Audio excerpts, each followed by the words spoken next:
hlonipheka namanje sazoqhubeka futhi bafowethu angimisele ngokuqophisana noma ngokulwa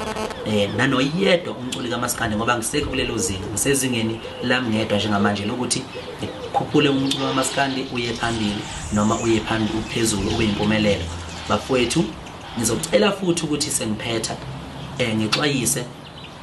inhlaka ezinkulu esihlonipayo njengohulumeni government kuzoba nabantu mhlambe ezikhulu ngokuhlukahlukana kwazo zingalinge zingene impika kaMaskandi impika kaMaskandi isikhathi esiningi ivamise ukubhekiswa kwigcokamanisha ngoba yilona eli-leader njengamanje kuMaskandi emveni kaMjikijelo Ngubane so uma uhulumeni ezoyibandakanya nezinto kaMaskandi kungaba nzima kakhulu lokho ngoba